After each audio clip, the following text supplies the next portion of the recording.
Bien. Estamos estudiando el libro de Santiago, les cuento a los que quizás hace más de un par de semanas que no vienen, y hoy nos toca el pasaje que está en el capítulo 1 de los versículos 12 al 18.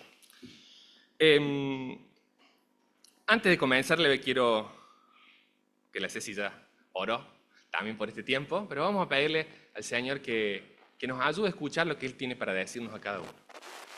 Señor, te doy gracias por esta mañana. Te doy gracias, Señor, porque en esta casa, Señor, en este lugar que es tuyo, pueden venir los niños, Señor. Oramos por ellos, Señor. Reciben enseñanza de tu palabra. Te rogamos que vos los bendigas. Que bendigas a los maestros, que bendigas a los papás y las mamás, Señor, y a cada uno que tiene un niño cerca, en la familia o donde sea, Señor. Ayúdanos, Señor, como hijos tuyos, a mostrarle siempre a Jesús, Señor.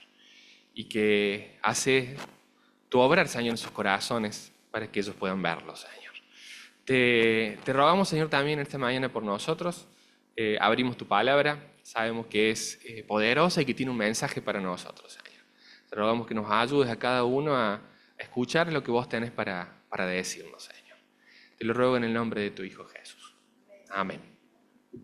Bien, no sé si han podido ver, gracias, muchas gracias, han podido ver, está en Netflix ahora, antes estaba en una aplicación especial, una serie que se llama Los Elegidos o The Chosen. No sé si la conocen, quizás que algunos la conozcan, la hayan podido ver.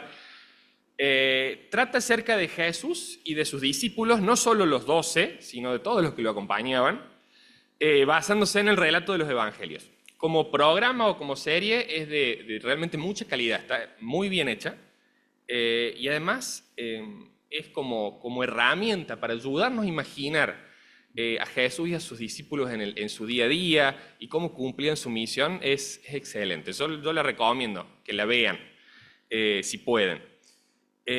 ¿Puedo pasar la siguiente? Hay dos escenas de esa serie, ¿sí? De Jesús. ¿Lo identifican? ¿Cuál es? A ver. Eso en general se puede identificar, ¿sí? El que está de este lado acá como de violeta, digamos, y está de espalda allá. En la serie ese es el actor que hace de Jesús en la serie. Y los primeros discípulos de Jesús, ahí va caminando con alguno de ellos, fueron elegidos, ahí viene el nombre de la serie, fueron elegidos para caminar con él, así, para aprender de él, para llevar adelante la misión de extender el evangelio, es decir, de contarle a todo el mundo acerca del plan de Dios, de darnos salvación, darnos vida nueva, a través del sacrificio por amor que hizo Jesús en la cruz. Que hoy lo vamos a recordar. Ponle adelante.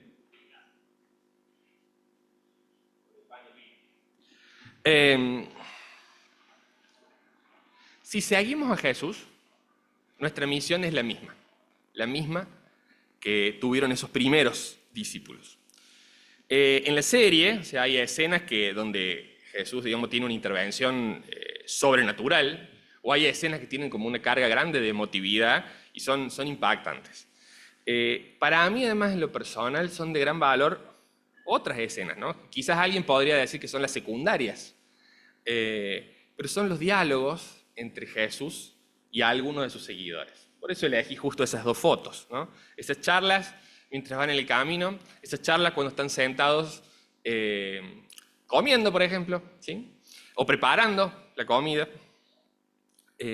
Muchas veces los discípulos de Jesús le hacen preguntas y Jesús les responde. Eso lo vemos en los evangelios, ¿no?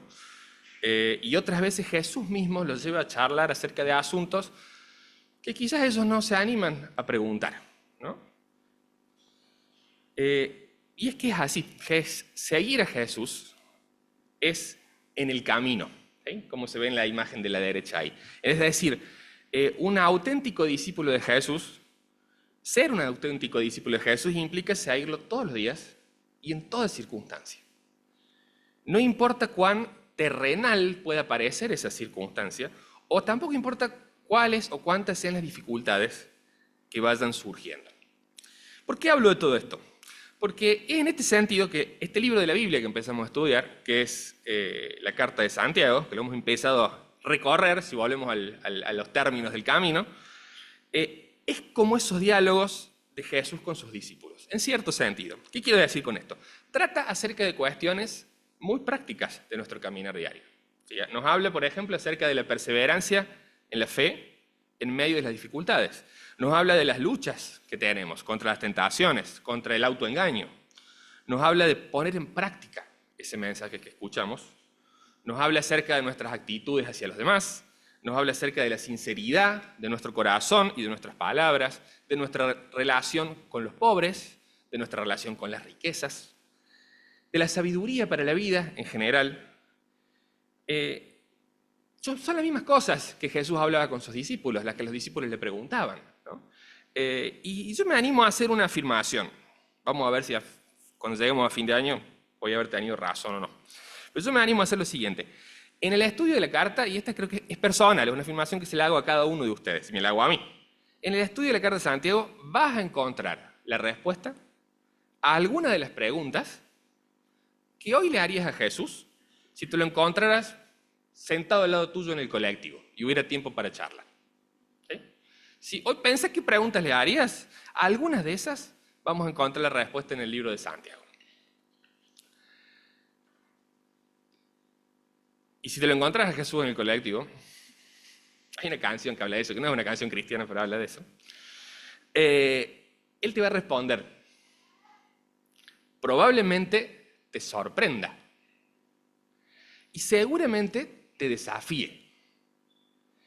Pero incluso si alguna conclusión de ese diálogo te resulta incómoda, en sus ojos vas a descubrir su amor. Y así son las palabras de Dios en el libro de Santiago para nosotros.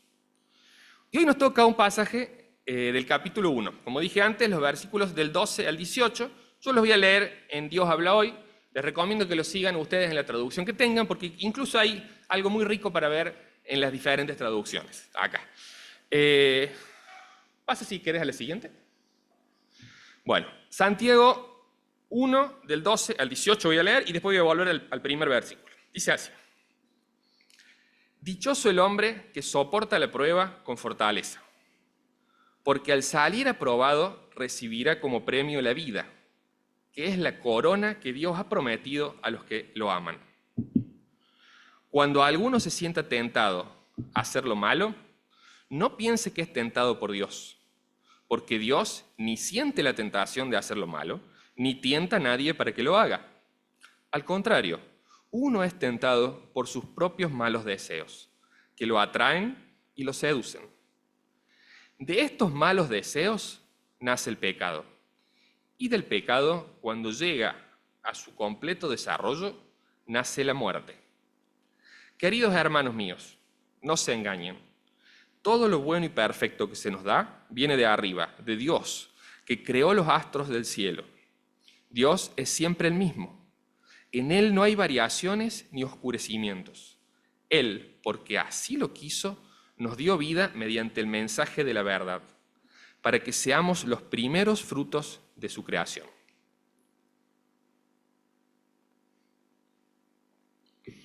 Leo de nuevo el primer versículo de esto, el 12. Dichoso el hombre que soporta la prueba con fortaleza, porque al salir aprobado recibirá como premio la vida, que es la corona que Dios ha prometido a los que lo aman. Si ustedes siguieron con atención la lectura en sus propias Biblias, algunos habrán descubierto al comienzo de este versículo del 12 una variación en los términos utilizados según la traducción. Y es interesante tomarnos 2 minutos para analizar eso. La Reina Valera habla de soportar la tentación. La Biblia de las Américas dice perseverar bajo la prueba. Esta que leí yo, que la de Dios habla hoy, dice soportar la prueba con fortaleza. La NTV dice soportar con paciencia las pruebas y las tentaciones. Y bueno, y si van buscando otras, van a ver que varía un poquito la palabra que se usa ahí. El punto está que en el original griego de esta carta, la palabra que se utiliza muchas veces a lo largo del capítulo 1 se puede traducir de las dos maneras, tanto como prueba o como tentación. Y es necesario interpretar según el contexto. en cada caso. Yo, para ayudarnos en esto, recurrí a un comentario bíblico de Pérez Millos que lo explica bien, y voy a leer simplemente 2 párrafos cortitos de lo que él dice acerca de esto. Dice: la palabra peirasmos se traduce tanto por pruebas como por tentaciones. Actualmente el sentido de tentación se refiere a dificultades y conflictos surgidos en el interior de la persona, mientras que las pruebas son esas dificultades provenientes del exterior. Las pruebas son, por tanto, situaciones o dificultades dolorosas que ponen a prueba la fe del creyente. Son las luchas externas y conflictos propios de la vida cristiana.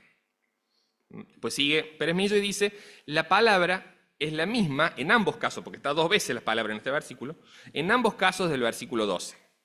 Si bien algunas versiones, como Reina Valera, traducen primero aquí tentación y luego prueba, debe considerarse como prueba en ambos casos según el sentido que nosotros lo entendemos hoy. Además, la Biblia enseña a resistir la tentación, pero a soportar las pruebas. Este hombre, le dice dichoso el hombre, al que se refiere Santiago, tiene la capacidad de permanecer bajo la prueba pacientemente.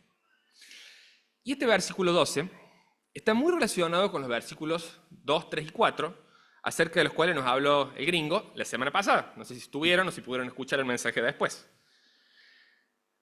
Este versículo apunta, y sobre todo lo que vimos la semana pasada también, apuntaba a la perspectiva y a la actitud apropiadas a la hora de enfrentar las dificultades. Los versículos del domingo pasado nos instaban a enfrentar las pruebas sin perder el gozo.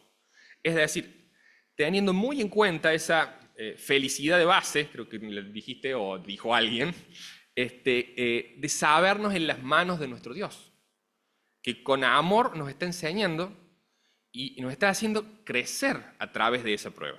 Y además nunca nos deja solos.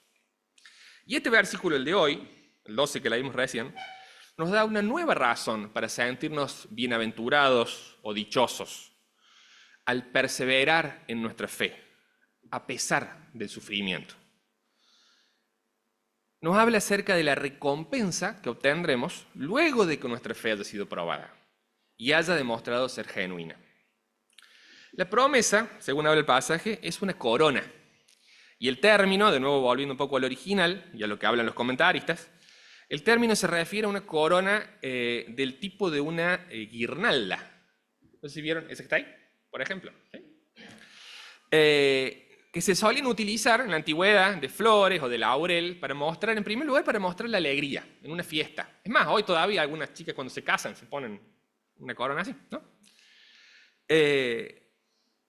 Después pasaron a ser símbolo de victoria y de recompensa. Era la que se ponía en la cabeza del atleta que ganaba la carrera. ¿Sí? Más adelante se las llevó ya, por supuesto, que si eran de oro o de algún otro metal precioso, eran señal de realeza. Aquí, en este pasaje, la corona, dice Pérez Millos, es señal de gozo, dignidad, recompensa y victoria. Tengamos cuidado, porque este versículo, una cosa que no nos dice, pero nos podemos confundir, no nos dice que la vida eterna se obtenga mediante el soportar las pruebas o resistir las tentaciones. Porque sabemos, por todos los otros pasajes del Nuevo Testamento, que el hombre no puede ganar la salvación por méritos o esfuerzos propios. Por ejemplo, Efesios 2:8 dice claramente que es un don, un regalo de Dios, que nos da por su gracia y recibimos por medio de la fe. Los comentaristas, los estudiosos, coinciden que cuando habla acá de la corona de la vida, lo que se promete acá es el disfrute pleno de la vida. Y entendámoslo bien a esto. Dice, por ejemplo, Pérez Millos, el disfrute de esta experiencia bienaventurada comienza en la tierra y se extiende perpetuamente en el cielo. Y el pasaje deja claro que esto es algo que viene después de haber soportado la prueba. Lo que entonces representa al mismo tiempo una esperanza. Porque la noche puede ser muy oscura. Y cuando estamos en la noche que es bien oscura, parece interminable, ¿no? Pero por la bondad de nuestro Dios, tenemos la certeza de que al final de esa noche, amanece. Y el versículo cierra el círculo diciendo que esa promesa la hace Dios, ¿a quién? A los que le aman. Y acá nos resuenan, por supuesto, las palabras de Pablo. Por ejemplo, en Romanos 8:28, que dice, Dios dispone todas las cosas para el bien de quienes lo aman. Termina Pérez Millo con su comentario diciendo, el amor al Señor Jesucristo es evidencia de la salvación. Por tanto, la bendición divina se dirige a quienes le aman verdaderamente. Pasa a la siguiente. Y leo el versículo 13. Cuando alguno se siente tentado a hacer lo malo, no piense que es tentado por Dios, porque Dios no siente la tentación de hacer lo malo, ni tienta a nadie para que lo haga. Las tentaciones. Hasta el versículo anterior estábamos tratando con las pruebas, es decir, las dificultades con origen externo a nosotros, que Dios conduce o permite para hacernos crecer y madurar nuestra fe. Ahora Santiago, desde el versículo 13 y un poquito más adelante también, se refiere a las tentaciones. Aunque en medio de una prueba permitida por Dios, podemos ser tentados a ignorar a Dios y su palabra, a desobedecerle, a darle la espalda y pecar. Él no interviene en las tentaciones, no se originan en Él. Y Santiago va a dejar esto muy claro y espero que nosotros podamos entenderlo bien. Ya que a veces, como dije recién, somos tentados a pecar mientras estamos pasando por una prueba. Y justamente por eso es que tenemos que aprender a distinguir bien una cosa de la otra. La prueba puede ser, pongo ejemplo así al azar un poco, ¿no? Por ejemplo, la prueba puede ser que estamos en una dificultad económica y se nos rompió un neumático del auto. Y hay que cambiarlo. La tentación va a ser el deseo de aceptar la oferta que nos hacen de uno seminuevo que sospechamos que fue robado. La prueba puede ser un tiempo de enfermedad, de necesidad, de cansancio, de fracaso, de frustración, muchas cosas. La tentación va a ser el impulso a cortar camino con soluciones que ignoran a Dios y que ignoran el estilo de vida de Jesús, que es el que proclamamos seguir. Mentir, manipular, tomar de lo que no es nuestro, ser infieles, dejarme llevar por el orgullo, es lo que va a pasar si caigo en esa tentación. Y además, por supuesto que a la corta o a la larga, eso nos va a traer más problemas todavía. Tenemos que reconocer que muchas de nuestras dificultades son autogeneradas. Y si hay algo de madurez en nosotros, y si además nos esforzamos en ser honestos con nosotros mismos en primer lugar, vamos a descubrir eso, que muchas dificultades son autogeneradas. Tenemos que revisar, tenemos el desafío en la palabra, el desafío que el Señor con amor nos da, a revisar qué es lo que no está bien dentro nuestro. A que rechacemos con firmeza la idea de que Dios nos pone en situaciones que nos incitan a hacer el mal y que caer es inevitable. Tenemos que rechazar eso, porque eso es lo que dice la palabra acá. Hay en nuestro interior, si nos miramos un poco, hay, como por poner una palabra, procesos que desembocan en actitudes y acciones que son opuestos a Dios y a su voluntad, y que dañan a otros, nos dañan a nosotros, y sobre todo dañan nuestra relación con el Señor. El origen de esos procesos, eso es lo que nos dice Santiago acá, no es Dios, sino nosotros mismos. Y toda nuestra estructura interior, o sea, tanto de la racional, la consciente, la que podemos identificar fácil, de cómo somos, pero también la que por ahí no es tan racional o no está tan explícita. Y en esto hay una buena noticia. Puede estar sonando quizás duro todo lo que estoy diciendo, pero acá justo en este punto hay una buena noticia. ¿Cuál es la buena noticia que está acá escondida?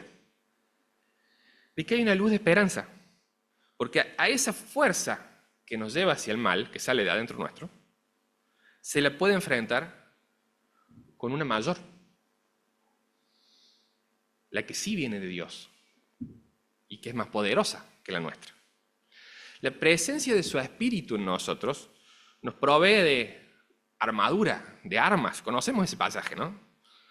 De herramientas y recursos que, por definición, porque son del Espíritu, por lo tanto, por su origen, son superiores a esas fuerzas que hay adentro nuestro que nos llevan a hacer mal. Y hay otra buena noticia más todavía escondida acá, que no está en este pasaje, pero sí está en Santiago, un poco de spoileo hay acá. Imaginen esto mismo multiplicado y amplificado. O sea, este poder de Dios que es superior, porque es su Espíritu, multiplicado, amplificado por la presencia del Espíritu Santo en mis hermanos en la fe. Santiago, ¿cómo termina su carta? ¿La leyeron toda? Es el desafío que nos dio Herman, ¿se acuerdan? Leerla toda. Termina la carta justamente con este punto, ¿no?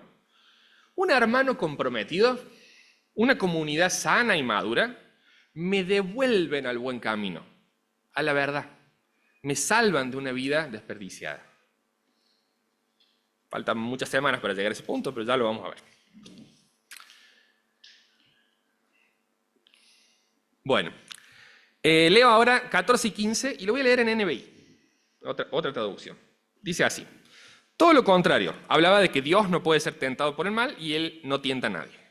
Todo lo contrario, cada uno es tentado cuando sus propios malos deseos lo arrastran y seducen.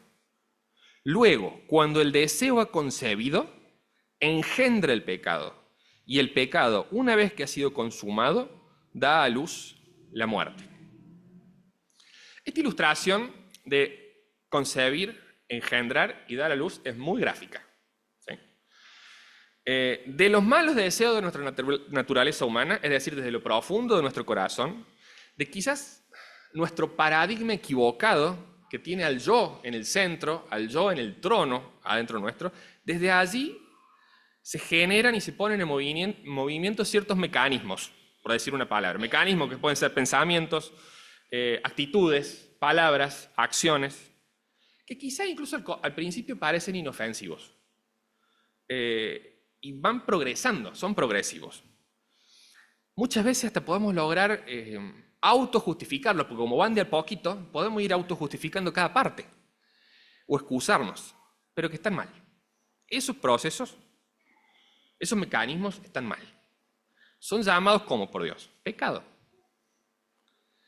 ¿Y qué nos dice su palabra acerca de esto? O sea, toda su palabra nos aconseja, nos advierte, finalmente nos ordena evitar estas cosas.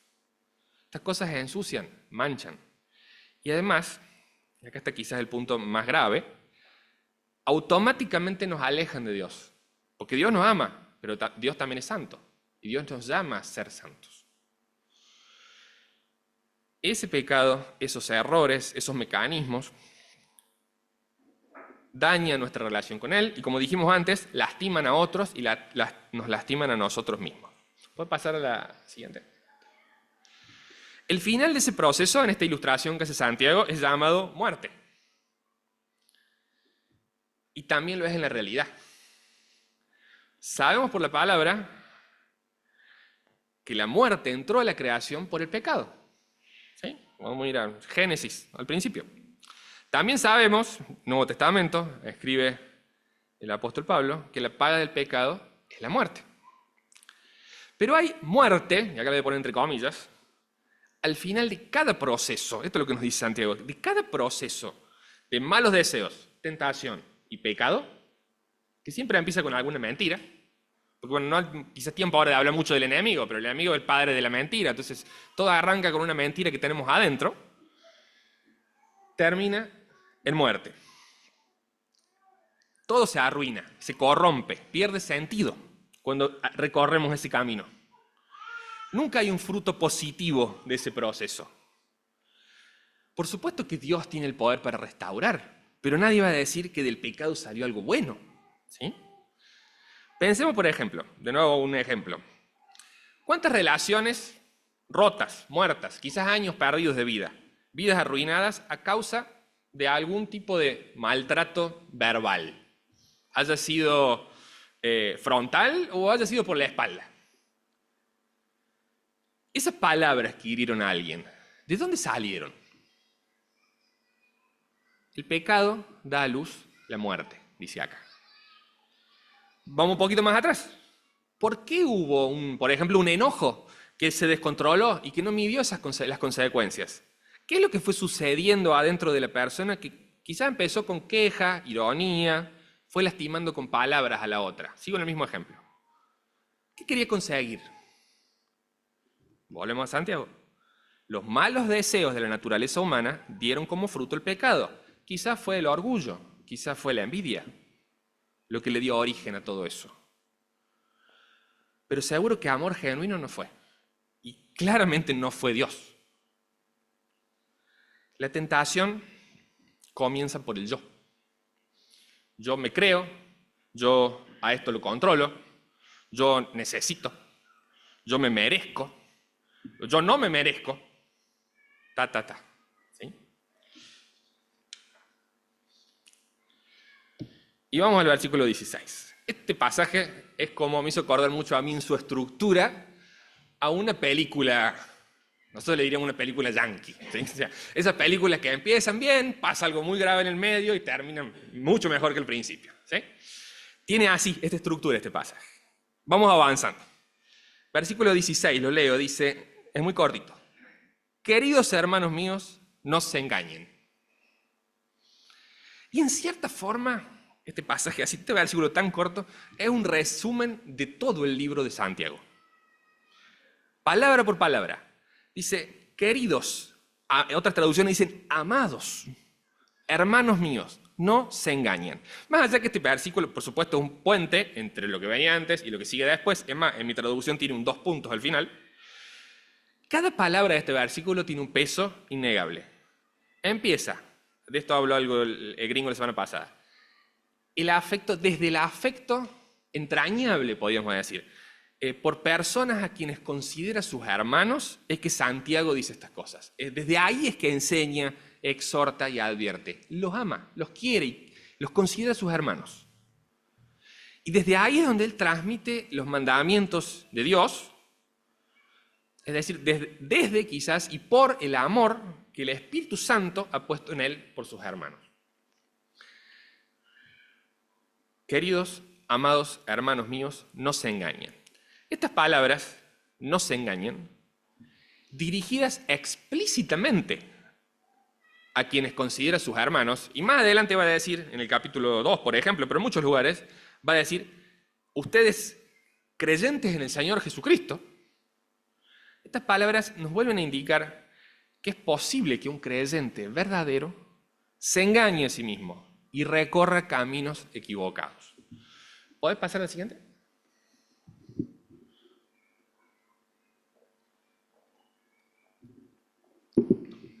¿Cuáles pueden ser esos caminos equivocados?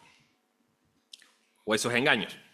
Por ejemplo, y vamos a hablar solo de los que habla este pasaje, ¿no? Santiago acá. Tomaron las pruebas como una desdicha sin sentido, por no tener la perspectiva correcta de que hay una ganancia mayor en esa prueba. A pesar del dolor, esa prueba va a producir una ganancia más grande, de más valor que ese dolor que uno está pasando. Otro error o equivocación, responsabilizar a Dios por tentaciones que en realidad salen de adentro mío.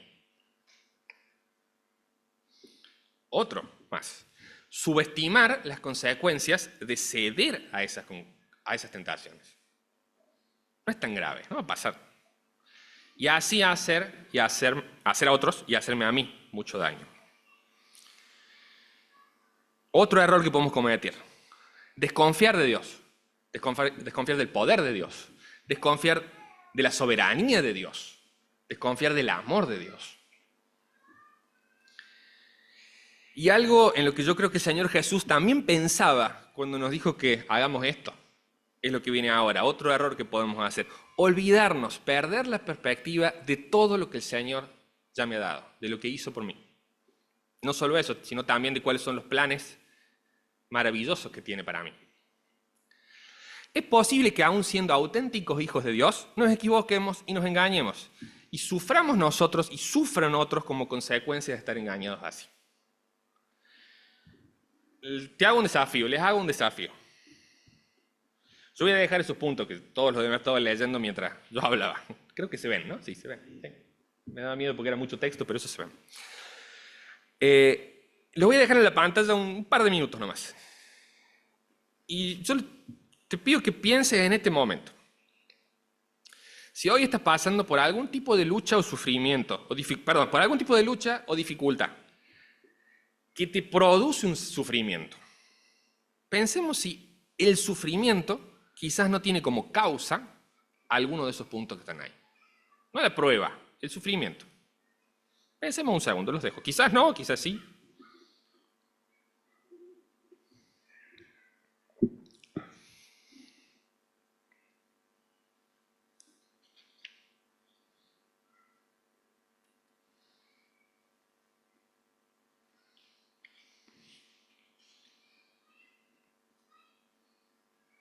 sigo. Pasemos a la siguiente, si puede ser. Vale, ahí está. Versículo 17, voy a leer. Dice así: todo lo bueno y perfecto que se nos da viene de arriba, de Dios, que creó los astros del cielo. Dios es siempre el mismo. En Él no hay variaciones ni oscurecimientos. Este versículo, el 17, da para hacer una prédica en sí mismo, como muchos otros, ¿no? No solo de Santiago, sino de toda la Biblia. Es de una riqueza increíble. En primer lugar, es tremendo el contraste que tiene con los versículos anteriores, ¿sí? Acuérdense que venía diciendo, no se engañen, 2 puntos, y después venía este pasaje. El desconocimiento de Dios, es decir, no conocer quién es Él, no conocer cómo es Él, esa es una fuente segura de engaño y de autoengaño para el hombre. Si no ponemos nuestro empeño, porque hay que poner empeño, en conocerlo cada vez más profundamente, estudiando su palabra, buscando relacionarnos con Él, y con todo lo que nos ayude a conocerlo mejor, venir acá, por ejemplo. Si no ponemos nuestro empeño en eso, difícilmente podremos crecer en confianza y fidelidad. Porque no lo vamos a conocer como es, de verdad. Cada vez más. En este versículo, Santiago hace afirmaciones fundamentales y las ilustra de una manera espectacular. Habla del creador del universo y lo describe superior a quizás lo más magnífico de la creación que el hombre puede percibir con sus ojos, que son los astros del cielo, el sol, la luna, las estrellas. Y habla, y esto es muy lindo, yo no puedo resistir la tentación de hablar de esto, porque cuando yo lo descubrí me encantó. El vocabulario que usa acá este pasaje es realmente un vocabulario que tiene que ver con la astronomía. Las palabras que se usan tienen que ver con la astronomía. Cuando él dice que no hay variación, usa un concepto que se llama paralaje. Esa es la palabra que se usa acá. Y es muy fácil de explicar, ¿sí? Cuando uno mira astros en el cielo, los astros uno los ve como si fuera en un plano, pero no están en un plano, están unos más adelante y otros más atrás. Por lo tanto, según donde uno esté, los va a ver en cierta posición o no, unos con respecto a otros. Es muy fácil, yo les pregunto a ustedes que están acá. Con respecto a mí, ¿ustedes qué ven? ¿Esa mesa está a la derecha o a la izquierda? ¿Y ustedes? No, ustedes lo ven a la derecha mía. ¿Y ustedes lo ven? A la izquierda mía. A la izquierda mía. ¿Ustedes lo ven? Con respecto a mí. ¿Sí? ¿Se entiende o no? No es tan difícil.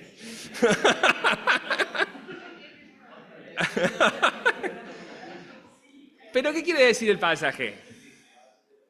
Dios es siempre el mismo, dice el pasaje. ¿Sí? No hay eso de que según como uno lo mire, Dios es distinto. ¿Sí? Dios es siempre el mismo. Y el otro concepto que usa es que es oscurecimiento, es uno que entendemos quizás mucho más. Está hablando de un eclipse, ¿sí? De que cambie la luz porque se le pone otra cosa delante. Dios es siempre el mismo. ¿Qué otra cosa hay de rica en este versículo? Santiago elige implícitamente, porque está hablando de los astros del cielo, elige la luz como imagen de un atributo clave de Dios en este contexto: la verdad. Cuando habla de los astros del cielo nos está hablando acerca de la luz, ¿sí? Y cuando sabemos qué es lo que la luz produce, la luz ilumina, muestra lo que es. Está hablando de la verdad. Dios es un Dios de verdad. No solo que Dios existe de verdad, sino que es un Dios de verdad. Jesús dice, yo soy la verdad. Y la verdad de Dios, tanto en el sentido más general y amplio, como en cada aspecto en particular, no solo que es lo único perfectamente bueno para nosotros, sino que es muy superior a cualquier tipo de engaño en que nos encontremos, o a cualquier tentación dudosa o ambigua que nos pueda hacer tambalear, las famosas zonas grises. Según Pablo en Efesios, la verdad es parte fundamental de la armadura que protege al creyente en sus luchas. ¿Sí? Ese Dios todopoderoso creó los astros del cielo, ese Dios fiel, ese Dios que no cambia, nuestro Dios, el único Dios verdadero, es bueno. Y es bueno con nosotros. ¿Cómo lo sabemos? Voy a leer el versículo 18 ahora. Él, habla de Dios, porque así lo quiso, nos dio vida mediante el mensaje de la verdad,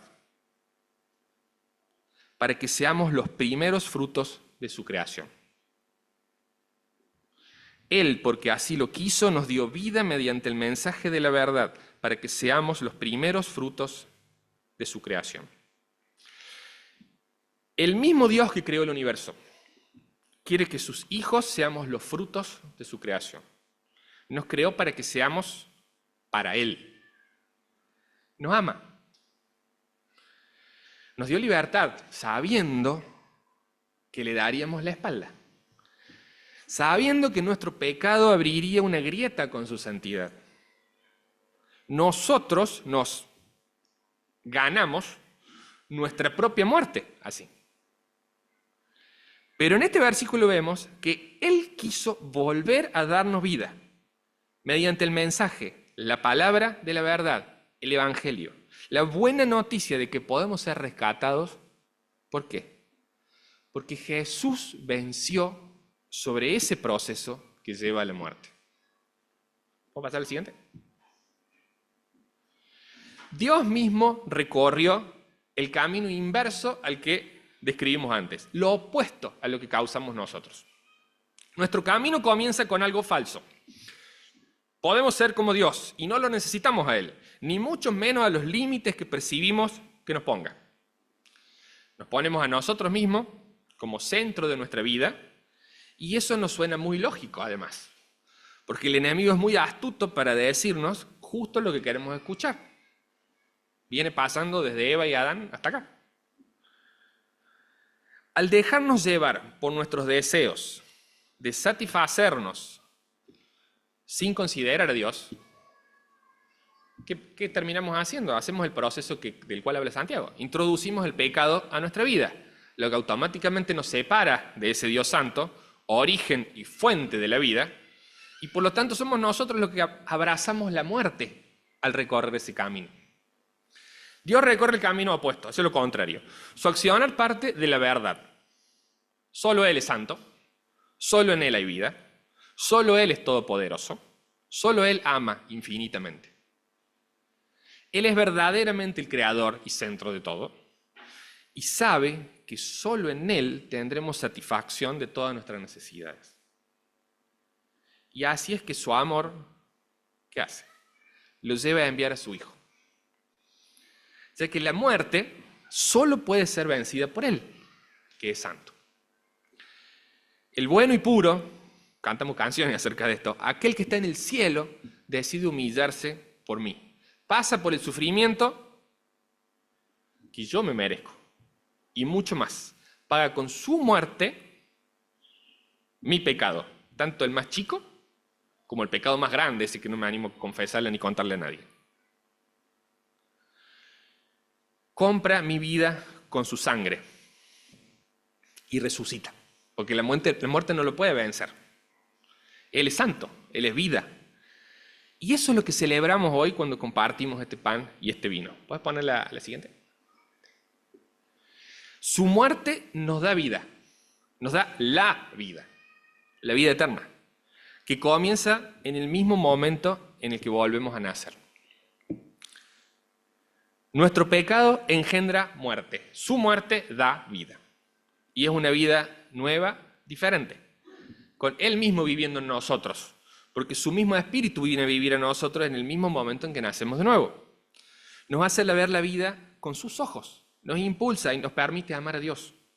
Nos enseña sus caminos y nos es poder para vencer las tentaciones. Nos capacita a tener gozo aún en las pruebas, la corona de vida. Jesús dice en Juan, es necesario nacer de nuevo. José Cosaña hizo un comentario muy apropiado la semana pasada, que muchas veces hablamos de muchas cosas, pero nos olvidamos de que estas cosas tienen un sentido o van a tener una aplicación, un efecto, si está la presencia del Espíritu en nosotros. Entonces la pregunta es, ¿He nacido de nuevo? ¿He nacido del Espíritu? ¿Qué se requiere para ese nacer de nuevo?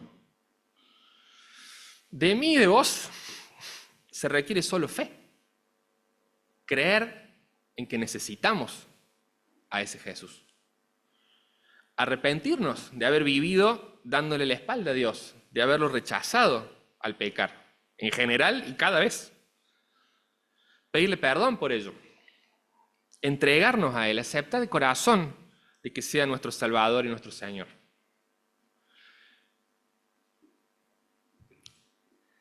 Si hoy sentís el llamado suyo a hacer eso, a decirle estas cosas, digámoselo en oración, dentro nuestro. Ahora vamos a hacer silencio un ratito mientras compartimos el pan y el vino. Y quizás es más importante tomarnos ese tiempo, no, quizás no, es mucho más importante tomarnos ese tiempo, no tanto viendo si pasa el pan o pasa el vino cerca mío, sino si he nacido de nuevo. Y si siento que es el llamado hoy a volverme a Dios y pedirle que me salve, a hacerlo. Si necesitas ayuda para esto, pedila, no dudes.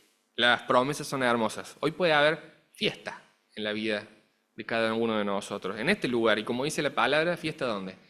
En el cielo. Y lo otro creo que es fundamental. Si hoy haces esto, no te lo guardes. Contalo. Contánoslo.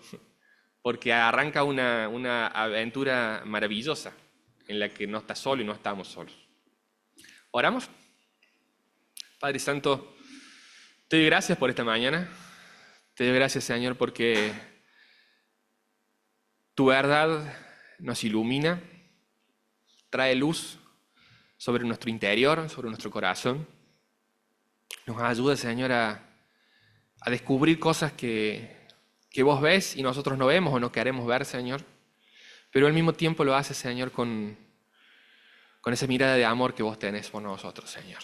Dándonos la salida que solo no podemos encontrar. Y te damos gracias. Te doy gracias, Señor, porque hoy tenemos la oportunidad de recordar con pan y con vino el sacrificio que hizo Jesús por mí, para pagar mis pecados, Señor. Para rescatarme. Para comprar la vida, Señor, que yo había perdido alejándome de vos. Te pido, Señor, por cada uno de los que estamos aquí presentes, Señor, que el ser hijo tuyos, que el nacer de nuevo sea una realidad que transforme totalmente, Señor, la vida de cada uno de los que estamos acá. Y una vez, hijo tuyo, Señor, ayúdanos a vivir según tu luz y tu verdad. Y ayúdanos, Señor, en el tiempo de prueba y de dificultad. Protégenos, Señor, específicamente, especialmente, protégenos del mal en ese momento, Señor. Ayúdanos a ver en tu palabra y en tu verdad las realidades, Señor, de las cosas como vos querés que las veamos, Señor, como vos querés que las entendamos. Cada uno de los que estamos acá hoy, Señor, tiene seguramente una lucha o varias en las que está, Señor, una dificultad a la que se enfrenta. Ayúdanos a ser conscientes y confiados de que estás con nosotros en este tiempo, Señor. De que hay luego de la noche un amanecer, Señor. De que vos nos regalas una vida abundante que vamos a poder disfrutar. Empezando aquí, una vez que pasemos la prueba, Señor, y por toda la eternidad. Te damos gracias, te pedimos, Señor, por estas cosas. En el nombre de tu Hijo Jesús lo hacemos. Amén.